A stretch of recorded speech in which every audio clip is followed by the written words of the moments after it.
Vamos a comenzar con el bloque de intervención coronaria percutánea. Le damos la bienvenida al doctor Julio Acosta Narciso y al doctor Héctor García García.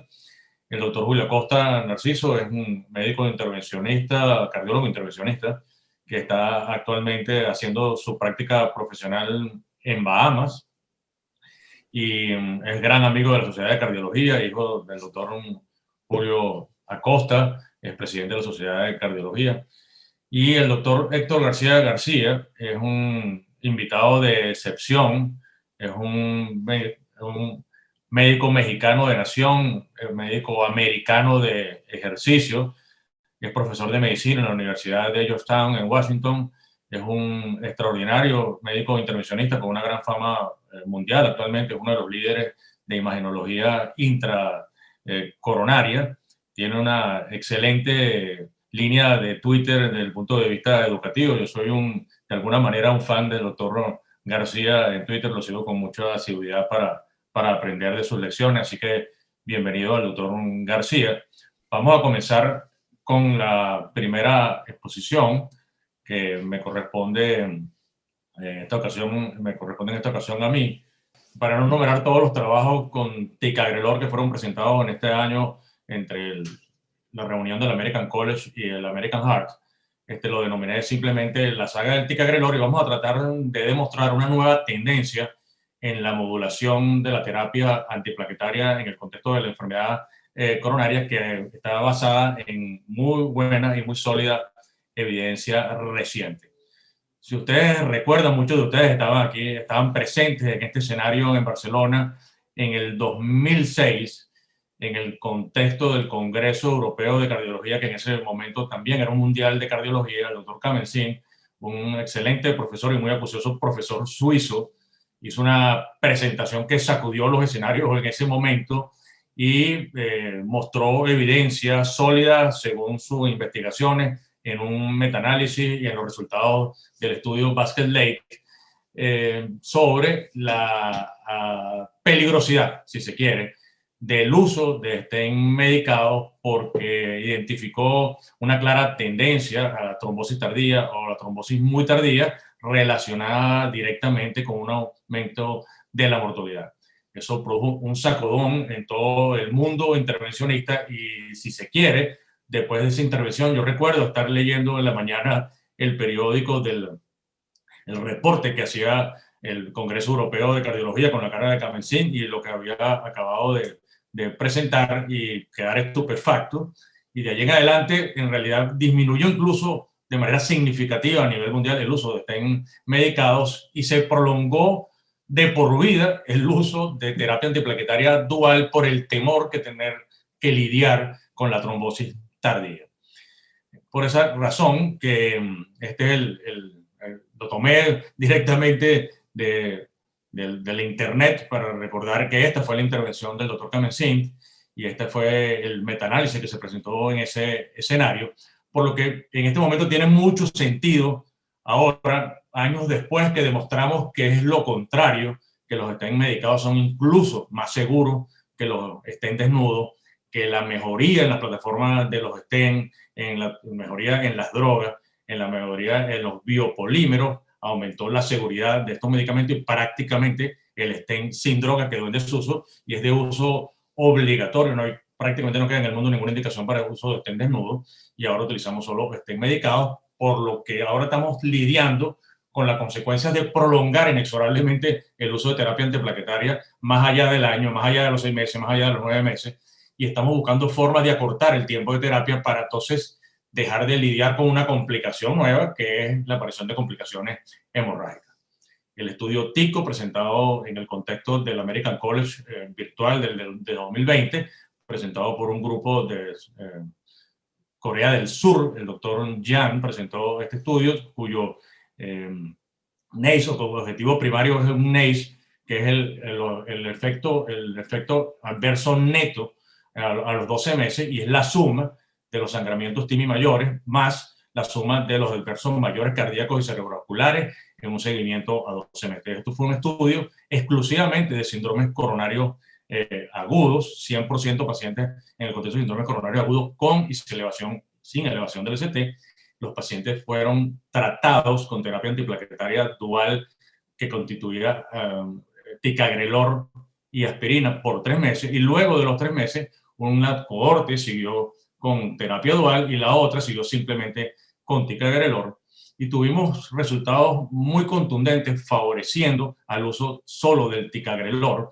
Disminuyeron las complicaciones, este NACE disminuyó significativamente en el grupo que solamente se usó la droga de manera de monoterapia, como fue el ticagrelor, 59.9% para la terapia dual, 3.9% para la monoterapia, y ustedes ven que la separación del beneficio o la aparición del beneficio con la separación de las curvas se produce inmediatamente que nosotros tenemos la suspensión del medicamento aspirina. Fíjense que aquí nuevamente a los 12 meses la tendencia se mantiene y las curvas tienden a separarse, favoreciendo el uso de ticagrelor en monoterapia para modular la adhesión plaquetaria o la agregación plaquetaria en el contexto del post-síndrome coronario agudo. Resultado muy favorecedor. Este hallazgo indica que el ticagrelor en la manera de monoterapia podría ser una estrategia óptima en estos escenarios. Esto corrobora lo que ya había de alguna manera sido presentado en el año 2019 en el contexto del Twilight, pero esto es un subgrupo del Twilight, donde corrobora que los pacientes que fueron sometidos a monoterapia después de 3 meses de un síndrome coronario agudo se favorecieron porque sus complicaciones hemorrágicas determinadas a través de la clasificación de VAR 2, 3 o 5 disminuyeron nuevamente de manera muy importante, mientras que la aparición de eventos isquémicos, muerte, infarto no fatal o accidente cerebrovascular no fatal, se mantuvo pareja para si nosotros utilizábamos monoterapia, utilizamos terapia dual, y entonces se abría un escenario de posibilidades que se ha mantenido a partir de esta saga del Twilight. El Twilight es un estudio presentado por la doctora Rosana Merán en el contexto del American College del 2019 y que incluyó pacientes que deberían tener al menos una característica clínica y una característica angiográfica de alto riesgo, como está definido en ese cuadro: más de 65 años, género femenino, troponina positiva, alteraciones del electrocardiograma, o características angiográficas de alto riesgo, como las que ustedes ven claramente ahí: enfermedad multivaso, tronco principal, bifurcaciones, lesiones largas, etc. Tanto así que más del 70% de estos pacientes fueron clasificados como de alto riesgo dentro del número de características clínicas y algográficas combinadas. El endpoint primario del Twilight grande, del trial inicial, fue el sangrado VAR 2, 3 o 5. El 4 no se incluye porque es el asociado a cirugía coronaria. Y el endpoint secundario es el IM no fatal, el ictus no fatal y todas las causas de mortalidad entre los 0 y los 12 meses de seguimiento luego de la revascularización coronaria. Ustedes saben muy bien que la diabetes mellitus es un evento epidemiológico, una epidemia en curso. Nosotros la hemos estado siguiendo desde el punto de vista de la modulación antiplaquetaria desde el año 1990, desde el mismo Capri, y luego con el CREDO, etcétera, etcétera, etcétera. Y ustedes ven cómo está representado en cada uno de los estudios una fuerte población diabética. Los diabéticos tienen una hiperactividad plaquetaria, tienen una tendencia a la hipercoagulabilidad, tienen una disfunción plaquetaria bien identificada, además de una cantidad de condiciones metabólicas asociadas y otras anormalidades celulares que implican que la plaqueta es hiperreactiva en estos pacientes y tienen tendencia a una condición de protrombosis arteriosclerótica continua. Es así como dentro del estudio Twilight se diseñó un subestudio, que es el Twilight Diabetes Mellitus, y que simplemente de esta cohorte escogió 2.600 pacientes para nuevamente. Aquí es importante destacar que los pacientes se randomizan luego de 3 meses de terapia antiplaquetaria dual. Todos los pacientes que no tuvieron complicaciones isquémicas y que no tuvieron complicaciones hemorrágicas en ese periodo se randomizan al tercer mes y se siguen por 12 meses en ticagrelor o aspirina o en ticagrelor más placebo como monoterapia. Y los resultados se reproducen continuamente en todos los subgrupos y mantiene su beneficio tanto en el sexo femenino, en la enfermedad de múltiples vasos, en los pacientes ancianos y en escenarios clínicos diferentes como complejo, diabetes mellitus. Estos son las complicaciones hemorrágicas asociadas. Numéricamente pareciera favorecer todo el tiempo el ticagrelor. Desde el punto de vista de sacramiento 3 o 5 fue estadísticamente significativa, robustamente significativa, igualmente para los TIMI menor o mayor. Si usan las otras clasificaciones que eran un poco más indefinidas, se creó el VAR básicamente para que todos habláramos el mismo lenguaje y por eso se utilizó esta clasificación dentro de este estudio. Igual pasa con los endpoints isquémicos preespecificados. Fíjense que en todos favorece el uso de monoterapia con ticagrelor luego del tercer mes de la intervención. Y esto fue verdad también para el Twilight Complex. Esto es un estudio, un subgrupo del Twilight original. Allí, de los 7.000 pacientes originales, hay unos pacientes que se consideraron complejos de acuerdo a estas características, pacientes que tenían enfermedad de 3 vasos, tenían más de 3 lesiones tratadas o una longitud de stent total mayor de 60 milímetros, o se trató un bypass, o se trató un tronco principal, etc. Y nuevamente los endpoints fueron los que ya hemos venido describiendo. Y fíjense, esto es reproducible, más del 50% de los pacientes al menos se le incorporaron 60 milímetros de stent, más del 30% de los pacientes tuvieron 3 o más lesiones tratadas, o sea que eran pacientes de muy alto riesgo de tratamiento endovascular, y a pesar de esa circunstancia mecánica, los resultados vuelven a ser similares. Todas las causas isquémicas que incluyen o el objetivo combinado de muerte cardiovascular, infarto o accidente cerebrovascular no fatal, o todas las causas de mortalidad o el infarto de manera individual, disminuyó con una intervención de modulación antiplaquetaria del tipo monoterapia, en este caso con ticagrelor. Y nuevamente, fíjense que es calcado al gráfico anterior que habíamos visto junto con para los grupos de diabetes mellitus. Finalmente, en el contexto del American Heart se presentó el estudio Alpheus. Esto es otro escenario, brincamos de escenarios de alto riesgo o de síndrome coronario agudo a intervención percutánea en síndrome coronario crónico. Esto es un grupo francés, el grupo Action, que está liderado, entre otros médicos, por el doctor Montalecot, el profesor Montalecot de París.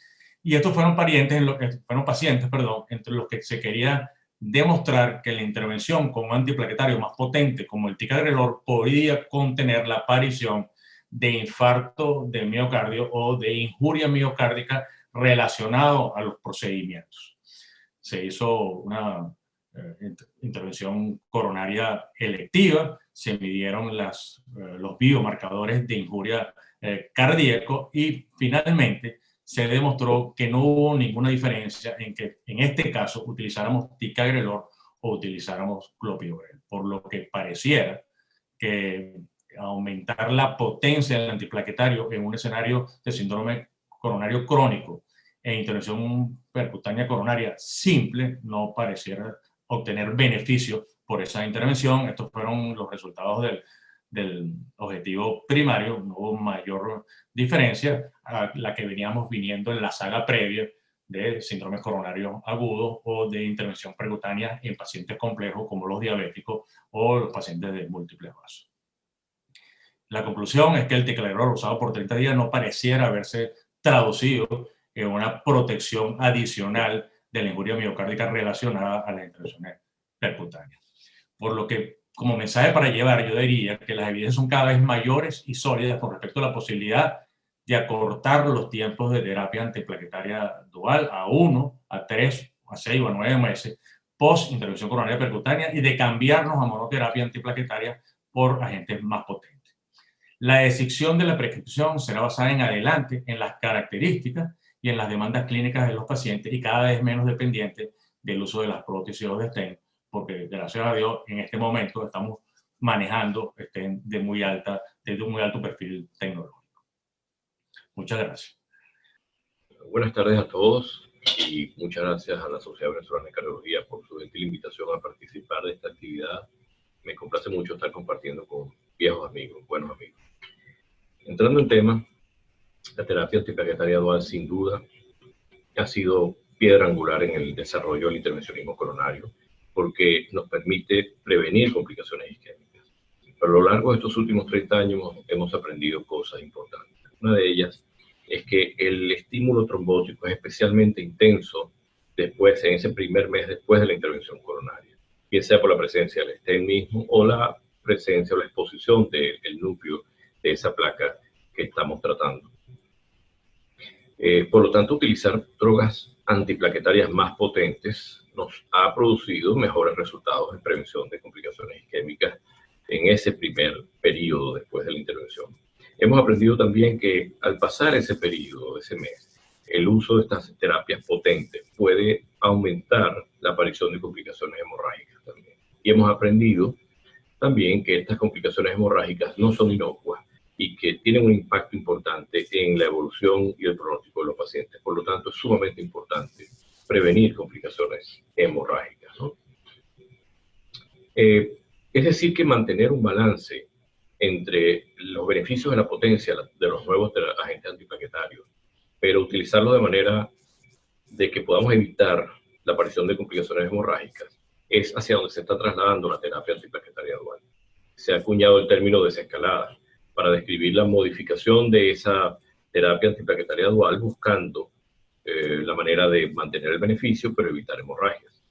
La desescalada se puede hacer de dos maneras. Una es reduciendo el tiempo de la terapia antiplaquetaria dual para pasar después de un corto periodo de tiempo de dual a monoterapia.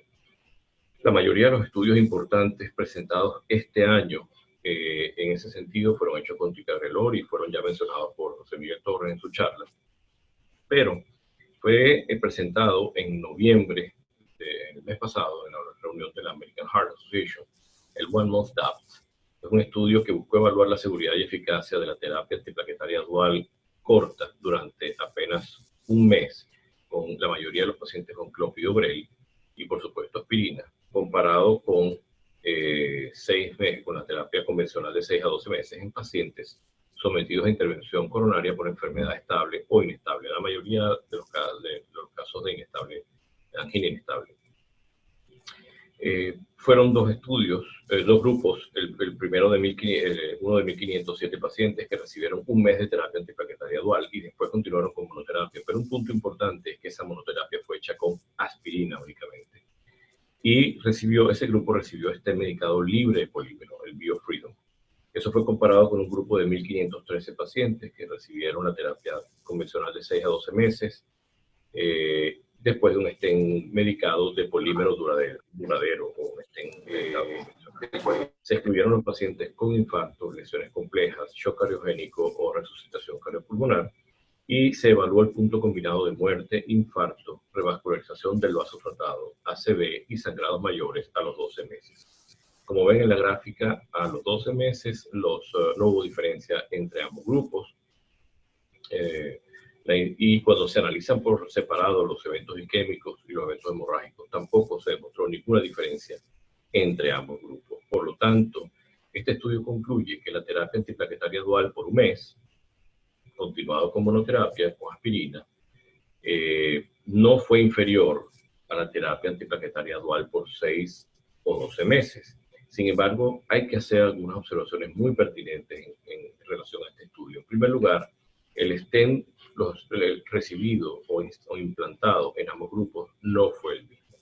En el grupo de terapia antiplaquetaria dual corta fue implantado un stent sin polímero y en el grupo con terapia dual prolongada un stent con polímero. Sabemos que el polímero genera un estímulo inflamatorio persistente en el vaso que puede aumentar la incidencia de complicaciones isquémicas a largo plazo y por lo tanto no sabemos si la terapia dual corta, por un mes seguida de aspirina solamente, pudiese tener los mismos resultados en los pacientes en los cuales se utiliza un stent con polímero. En segundo lugar, el 17% de los pacientes asignados a terapia corta por un mes continuaron con la terapia dual hasta los 12 meses. Eso puede generar un bias en la interpretación de los resultados. En tercer lugar, el 60% de los pacientes asignados a terapia dual prolongada fueron tratados por enfermedad coronaria estable Hoy en día estos pacientes se tratan con 6 meses de terapia antiplaquetaria dual. Por lo tanto, un porcentaje importante de pacientes que debieron haber recibido la terapia dual por 6 meses, de acuerdo a los estándares actuales, la recibieron por más tiempo. Y finalmente, cuando se realizaron los subgrupos, los pacientes con síndrome coronario agudo tuvieron mayores eventos en el grupo en el cual recibieron terapia dual corta, por apenas un mes, reforzando el concepto de que estos pacientes con síndrome coronario agudo tienen un estímulo trombótico más intenso, tienen mayor riesgo de complicaciones isquémicas y por lo tanto podrían beneficiarse más de una terapia antiplaquetaria dual prolongada por un año, como lo establecen las guías actualmente. La segunda manera de hacer la desescalada es reduciendo la potencia del P2Y12 que utilicemos, del P2Y12 potente que utilicemos, que sea prasugrel o ticagrelor. Una de esas maneras es cambiar el prasugrel o el ticagrelor después de unos meses por clopidogrel. Y eso se ha evaluado en algunos estudios, pero no fueron publicados este año.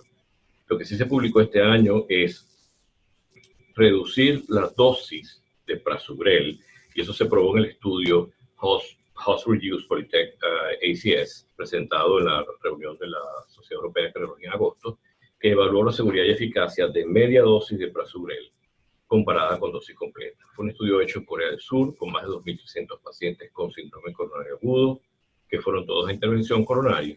El grupo estudio eran 1.170 pacientes que recibieron la dosis estándar de prasugrel de 10 miligramos solo por un mes y luego se redujo a 5 miligramos. Y el grupo fue comparado con el grupo convencional de 1.168 pacientes que recibieron durante los 12 meses en la terapia estándar de prasugrel de 10 miligramos. Ambos grupos recibieron, por supuesto, aspirina y se evaluó el punto final primario de muerte, infarto, revascularización del vaso tratado, ACV o sangrados mayores a los 12 meses. Como ustedes verán en la parte izquierda de la gráfica, el grupo que recibió la dosis de 5 miligramos de prasugrel en rojo tuvo una reducción de riesgo de un 30% del punto final primario combinado en comparación con el grupo de terapia o de dosis convencional de prasugrel. En la parte derecha de la gráfica ven cómo esa reducción, esa diferencia se debió básicamente a una reducción de eventos hemorrágicos o sangrados menores, que fue de más de un 60% en el grupo de dosis reducida comparada con el grupo de dosis convencional. No hubo diferencia en cuanto a los eventos isquémicos en ambos grupos y tampoco hubo diferencia en cuanto a los eventos hemorrágicos mayores. Por lo tanto, este estudio concluye que en pacientes con síndrome coronario agudo más intervención coronaria que recibieron una dosis reducida de prasugrel de 5 miligramos a partir del primer mes después de la intervención, se redujo el riesgo de eventos clínicos netos a un año como consecuencia de una reducción de sangrados menores sin un incremento de eventos isquémicos. Por lo tanto, obviamente es una estrategia más a considerar, pero también hay observaciones pertinentes. En primer lugar, el peso promedio de los pacientes del estudio fue 72 kilogramos, quizás muy diferente o considerablemente diferente al peso promedio que podemos ver en nuestros pacientes en nuestro mundo occidental. En segundo lugar, todos los pacientes del estudio fueron asiáticos y sabemos que la farmacocinética del prasugrel en pacientes asiáticos pareciera ser similar a la de los pacientes caucásicos, pero no a la de los pacientes afroamericanos de raza negra. Y estos pacientes asiáticos también tienen una mayor tendencia a complicaciones hemorrágicas y menos tendencia a complicaciones trombóticas. Por lo tanto, hay que tener cuidado a la hora de extrapolar estos resultados a las demás poblaciones distintas a la asiática. Finalmente, el estudio Taylor PCI fue presentado en la reunión del Colegio Americano de Cardiología en marzo de este año, fue llevado a cabo en Norteamérica y Corea del Sur y buscó evaluar la efectividad de la terapia antiplaquetaria guiada por estudios genéticos, donde se analizó el CYP1219. Como ustedes saben, el CYP1219 forma parte del grupo del citocromo que participa en el metabolismo del clopidogrel y que lo convierte en droga activa. su disfunción se ha asociado a una disminución de la efectividad del clopidogrel y por lo tanto a su resistencia desde el punto de vista clínico. Se evaluaron dos grupos, un grupo guiado por genotipo de 2.652 pacientes, en los cuales se hizo el estudio genotípico al inicio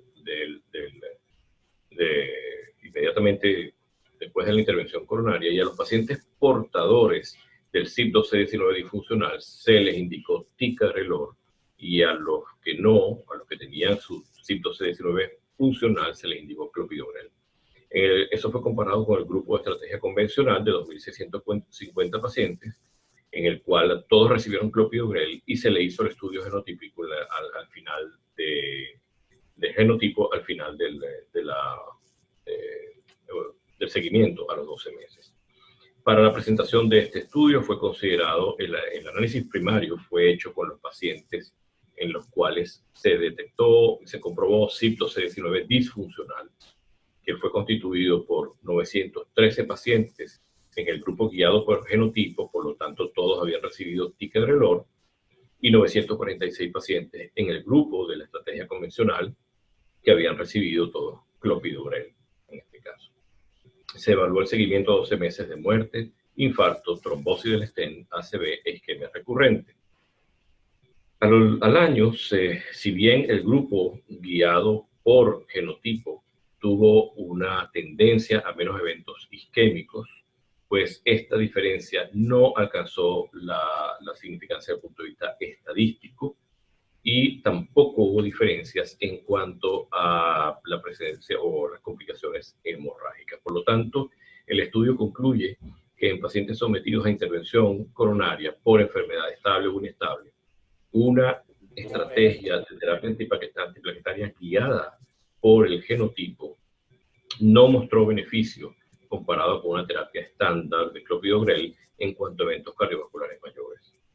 Eso está acorde con la recomendación actual de las guías, en las cuales no está indicado el estudio genotipo de rutina antes de la intervención coronaria para guiar la terapia antiplaquetaria dual. Gracias por su atención y feliz tarde para todos. Es un gran placer estar con todos ustedes por primera vez en Venezuela. Así es que espero que sea el comienzo de esta relación que ya tengo con algunos de ustedes a través de Twitter, ciertamente, pero otros de forma personal, como Carlos, que me ha hecho el favor de invitar. Bueno, el tema es apasionante desde el punto de vista científico y conceptual, pero vamos a ver qué nos dice lo que sabemos hasta el momento. En el PCR Online tuve la oportunidad de hacer un comentario acerca de estos estudios que se discutieron en el TCT pasado, y este TCT nos dio la oportunidad de conocer los resultados de este Prospect Absorb.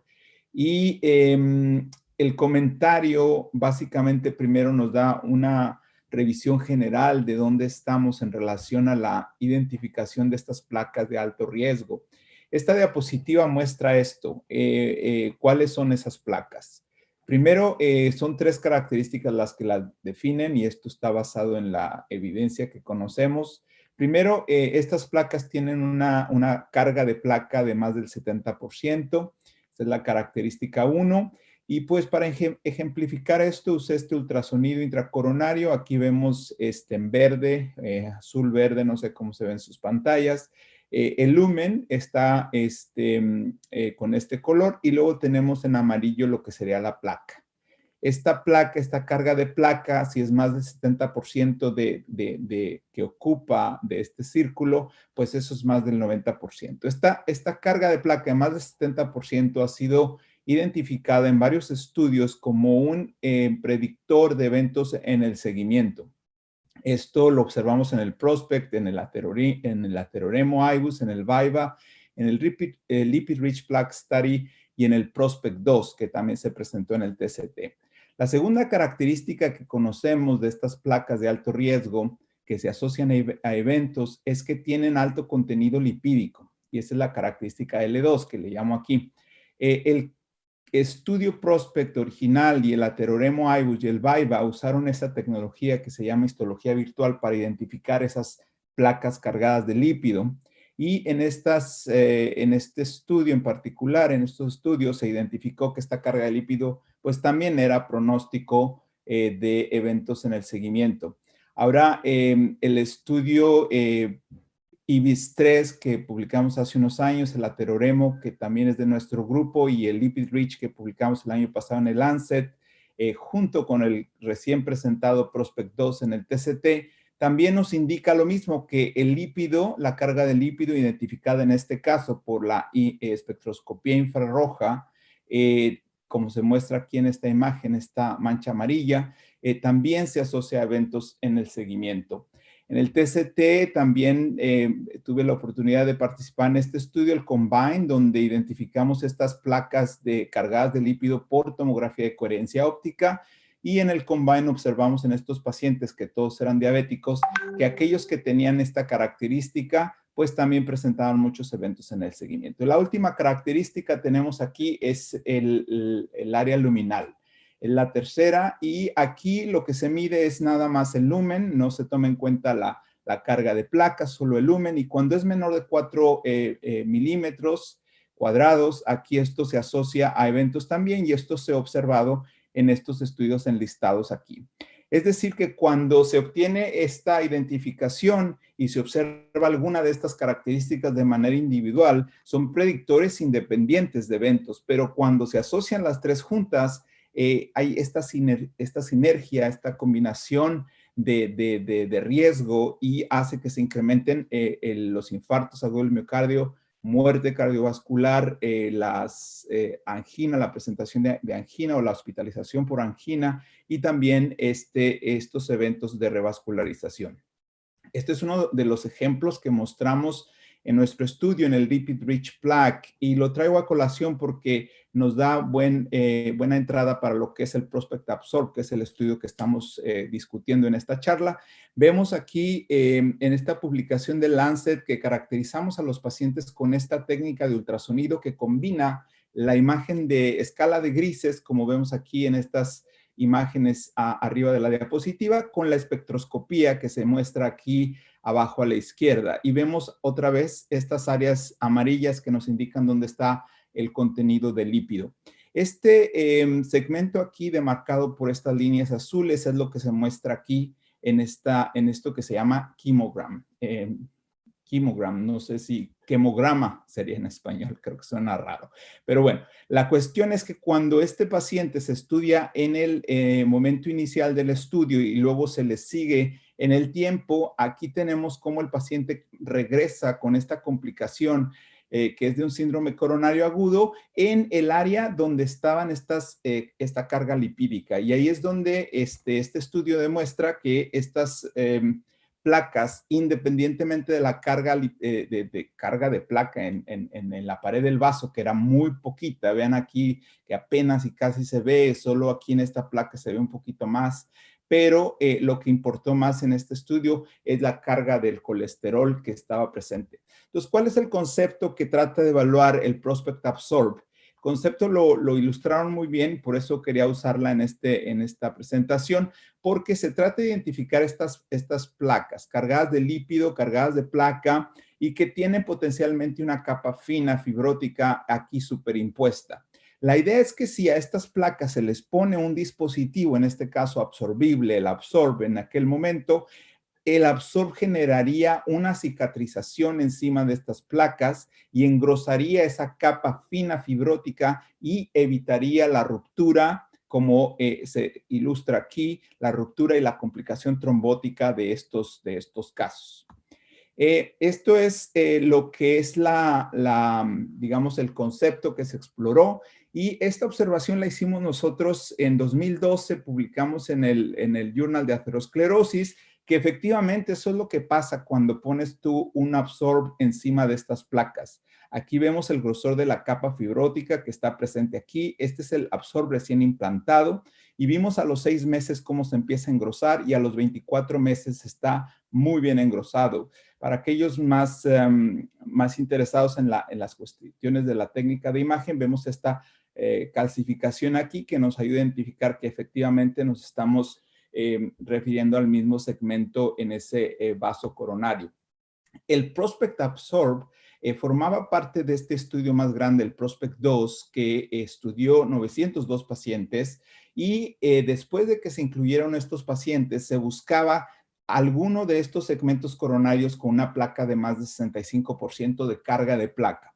Aquellos que eran positivos para este criterio se aleatorizaron a recibir el Absorb o a tratamiento médico y se les dio el seguimiento a 3.7 años para el estudio global, pero específicamente para el estudio del Prospect Absorb fue de 25 meses, como lo dice esta diapositiva aquí. Este es el punto primario, es un surrogate endpoint, no está basado en eventos clínicos, pero es importante ver las observaciones que nos deja este estudio. Vemos, esta era la área mínima luminal que se midió en los dos grupos, en azul el Absorb, en rojo el tratado con medicamentos solamente, y vemos cómo esto cambia muy importantemente a los 25 meses de seguimiento. El grupo tratado con Absorb, su área mínima luminal es de 6.9, mientras que el tratado con medicamentos, las buenas noticias es que no se hizo más pequeña, pero tampoco cambió. Entonces, esto es lo que el Absorb nos muestra. Hicieron dos tipos de análisis, una usando este sistema de buscar el área mínima luminal independientemente de dónde se haya localizado. Y aquí incluyeron los márgenes distal y proximal al stent para asegurarnos de que no haya esta cuestión de respuesta neointimal en los extremos del dispositivo. Bueno, aquí varias enseñanzas de lo que nos deja el análisis de las técnicas de imagen, pero sin ir en detalle, básicamente lo que los autores dicen aquí es que se formó esa placa que era de 210 micrones y que entonces se consigue esa pasivación o no sé si esto existe en español, pero bueno, la placa tiene esta capa nueva fibrótica que la pacifica, probablemente sea una mejor palabra, y lo que se traduce es en potencialmente una reducción en los eventos clínicos. Aquí vemos una gráfica de Kaplan-Meier para Target Lesion Failure. Esto es el punto combinado, acuérdense, de cardiac death, como lo dice aquí la tablita arriba a la derecha, de infarto al miocardio o de revascularización de la lesión tratada. Aquí no hay diferencia, pero sí se hace más incluyente ese punto combinado que lo llamaron MACE en este caso y que básicamente incluía también hospitalizaciones por angina o progresión de la intensidad de la angina. Aquí sí vemos que el paciente es tratado con Absorb porque el área luminal es más grande, pues tiene menos de estos eventos comparado con aquellos que fueron tratados solamente con medicamentos. Esto es una tabla mostrándonos todos los porcentajes de los MACE. Vemos aquí los componentes. Básicamente este estudio no estaba planeado para observar diferencias en eventos clínicos, pero es interesante ver que hay esta dirección en el sentido lógico y esperado de que el Absorb, este dispositivo, pues reduce la presencia de este MACE comparado con el tratamiento médico, pero esto lo hacen no reduciendo infartos, porque como ven aquí, pues prácticamente son los mismos, sino reduciendo la necesidad de revascularización en esos segmentos que se estudiaron. Como ven aquí, hay más revascularizaciones en los pacientes tratados con medicamentos y esto es importante tenerlo en cuenta. Hay un precio a pagar en estos pacientes que se trataron con el Absorb. Hubo un caso de trombosis y sabemos que este stent, este escafo fue retirado del mercado por su alta incidencia de trombosis y eso hay que tenerlo en cuenta. Aquí nos dan detalles de cómo ocurrió esto. Entonces, para dejar unos pensamientos para nuestra discusión, y como lo menciono en la editorial comentario del PCR Online, lo que es cierto es que no todos los pacientes llegan al hospital y ciertamente no todos llegan al cath lab. Entonces no los podemos estudiar para ver si tienen estas lesiones de alto riesgo que les llamo aquí las triple L. Les mencionaba carga lipídica importante, carga de placa importante y esta área luminal disminuida.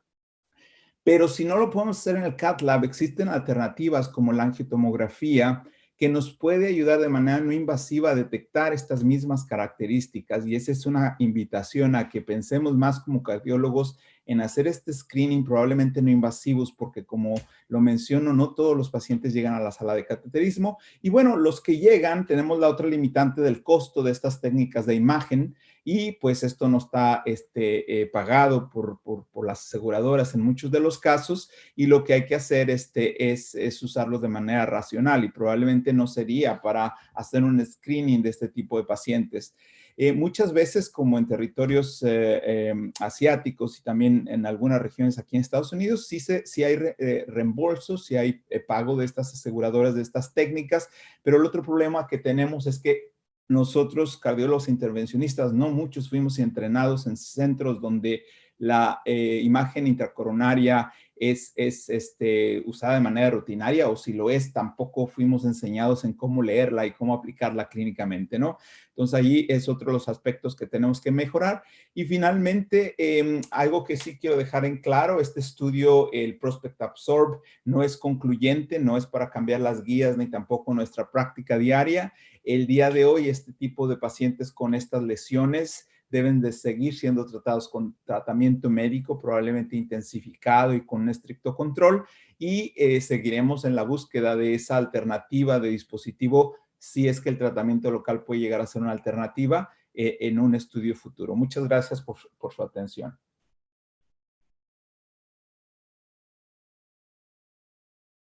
Ahora tenemos tiempo para una discusión. Bienvenido nuevamente, Héctor. Un placer que estés con nosotros en este escenario y es realmente un inmenso honor. Esperamos que sea la primera de múltiples visitas a Venezuela, inicialmente virtual, y posteriormente esperamos que podamos invitarte a comer arepa en Caracas muy pronto. ¿Okay? Creo que Carlos Caldera también está conectado, y está conectado Julio para hacerle la sesión de preguntas. Sí. Sí, voy José Miguel. Hola, José Miguel. Es Julio Costa, ¿cómo estás? Gusto saludarte, amigo. Gracias por la invitación. Oh, por Dios, un placer. Y saludos al doctor García. Excelente presentación, extraordinario estudio. Me gustó mucho. Gracias. Me gustó mucho. Carlito, hey, ¿cómo estás? Carlos, un abrazo. ¿Cómo estamos? Saludos. Gracias a Carlos que nos trajo a Héctor.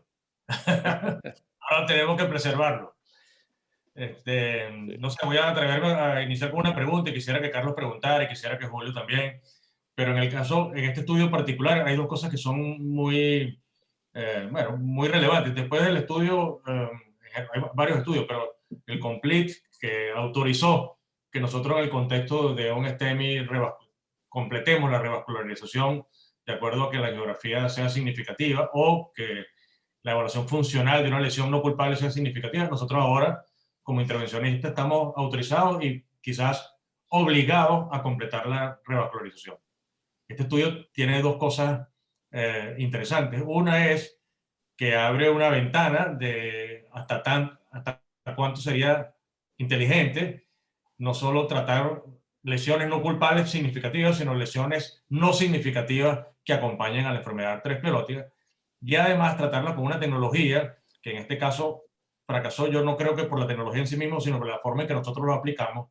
Yo creo que los intervencionistas, cada vez que tenemos una nueva tecnología, nos desbocamos y lo usamos en todos los escenarios y matamos la tecnología muy tempranamente, pero lo de la absorción del STEM me parece una cosa mágica absolutamente, y creo que abriría unos horizontes extraordinarios si la perfeccionáramos.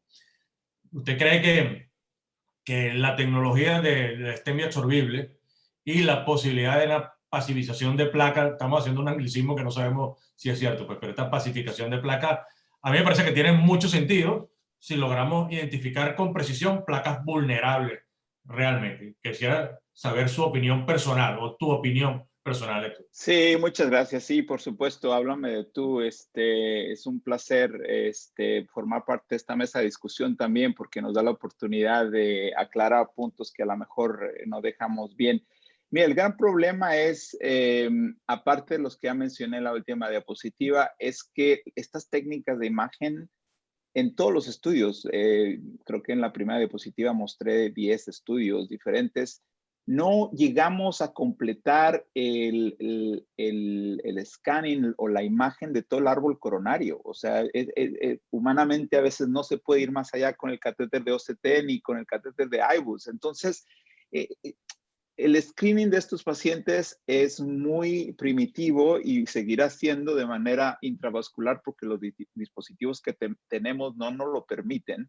Entonces yo insistiría en que esa identificación tendría que ser no invasiva con una angiotomografía que nos brinda también la carga de placa, nos dice las características de la placa y nos dice el tamaño del lumen. Entonces, y ahí tienes todo el árbol coronario. Eso es lo primero que sí me gustaría insistir.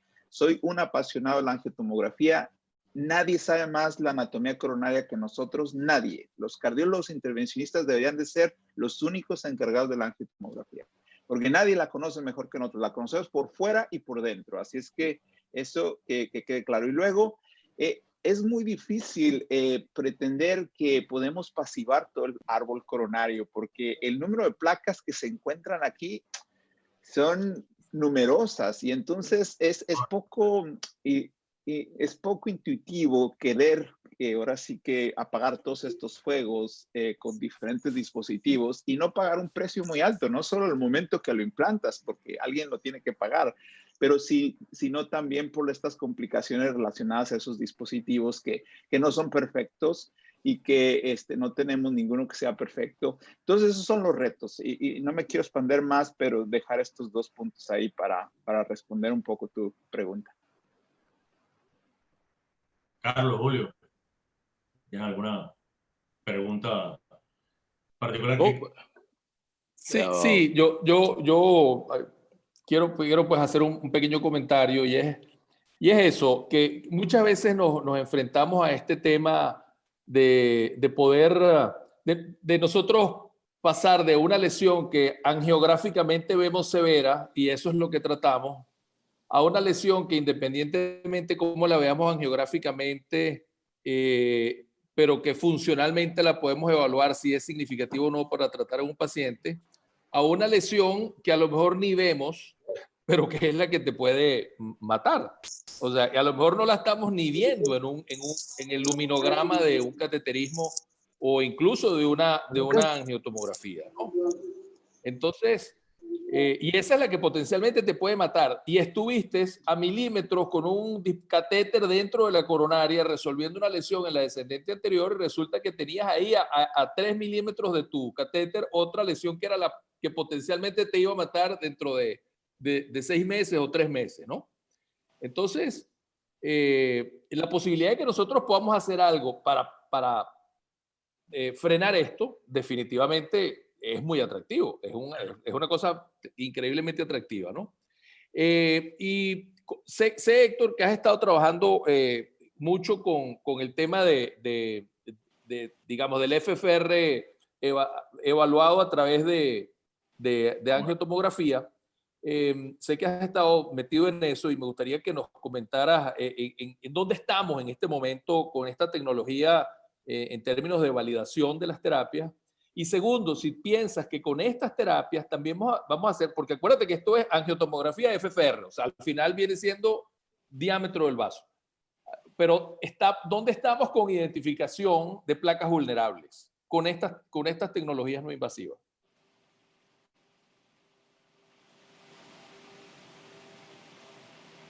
Estás en mute, Héctor. Mira, qué bueno que me lo dices. La vulnerabilidad la podemos definir desde muchos aspectos y haber estado en Rotterdam tantos años me enseñó que hay que ver más allá de la arteria coronaria, ¿no? Hay que ver la hipercoagulabilidad que tienen esos pacientes y hay que ver, como bien lo mencionas, Carlos, la funcionalidad hemodinámica, es decir, cómo están desde el punto de vista hemodinámico esas lesiones. Es decir, hay más de un aspecto. Estos estudios se han limitado a estudiar la pared del vaso, pero ¿dónde está esa hipercoagulabilidad de esos pacientes y dónde está esta cuestión de la funcionalidad?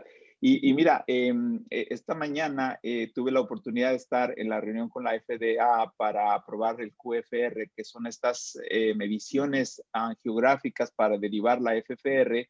y para introducirla en Estados Unidos. Introducirla, como siempre, muy tarde, porque ya en el mundo se han hecho más de 80 publicaciones, sumando todos los pacientes que se han estudiado, son más de 12,000 pacientes, donde se han comparado estas técnicas derivadas de la angiografía para medir FFR con la FFR invasiva, y los resultados son siempre los mismos. La correlación es muy, muy buena. Es decir, se puede usar. Ahora tenemos un amigo en común, Carlos Colet, que también ha sido muy obsesionado en estudiar esto, y juntos hemos aprendido que es una muy buena alternativa, y que esta angiografía, Carlos, lo más importante es que se tiene a la mano todo el día, todos los días que estás estudiando a tus pacientes. Solo hay que entrenarnos para aprender a ver y a usar la angiografía desde otro punto de vista, que es para la derivación de estas medidas funcionales.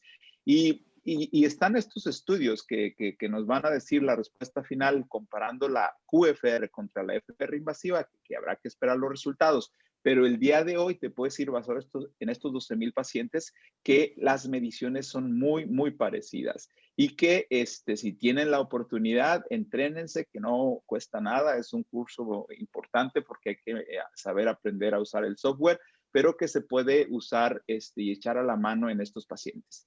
Y en muchos de estos estudios que hablaban del estudio Complete, tenemos el Compare Acute, que es muy parecido al Complete. En el Compare Acute hacían screening de estas lesiones no culpables con FFR, y entonces solo se trataba la que era significante, la que era desde el punto de vista hemodinámico significativa. Entonces, en el Complete tenemos el estudio que se hizo con OCT, que lo hizo también nuestra amiga latinoamericana Natalia Pinilla, donde cuando la OCT identifica estas placas de alto riesgo con TICFA, estas presentan más eventos adversos en el seguimiento, en el estudio Complete. Es un estudio muy bonito de OCT. Es decir, tenemos muchas herramientas, y tú lo dijiste, muchas de las veces ya están ahí a 1 milímetro de descubrir esa placa de alto riesgo cuando estamos implantando un stent por otras razones en el segmento adyacente a donde potencialmente pueden estar anidadas estas placas vulnerables o de alto riesgo, ¿no? La invitación es a que se use algo para hacer una búsqueda más activa y más consciente de este tipo de lesiones. Julio. Bueno, lo he saludado a mi hermano Juan Amaro, que está Hola, aquí ¿qué tal? presente. ¿Cómo está? Bien, gracias, hermano. No, muy entusiasmado con el concepto de que un procedimiento mecánico pueda estabilizar una placa, ¿no? Cuando empezamos a hablar de estabilidad de la placa, que hace unos años que la correlacionábamos con una cápsula fibrosa gruesa, nunca nos imaginamos que un procedimiento invasivo pudiese estar generando esa cápsula fibrosa gruesa que nos interesaba para estabilizar la placa. El concepto es fascinante. Me preocupa un poco el tema de la practicidad y de la aplicabilidad en el día a día, pero obviamente creo que aquí se está abriendo un camino extraordinario, ¿no? Lo felicito, doctor García.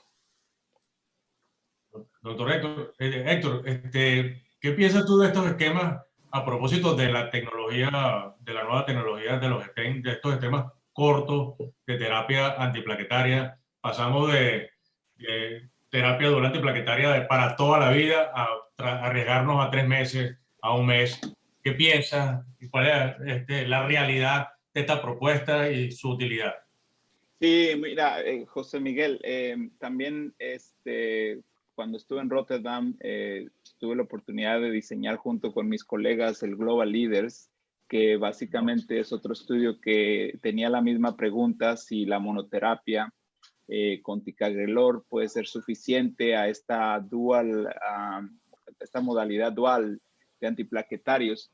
Y se diseñó porque el grupo, y sigo estando muy convencido de que no creo que se deba de acortar, porque la enfermedad está ahí, la enfermedad aterosclerótica está ahí. Lo que sí creo es que hay que dar monoterapia, y también creo que no es la aspirina la respuesta. Entonces hay 3 por lo menos en mi mente, tres puntos importantes.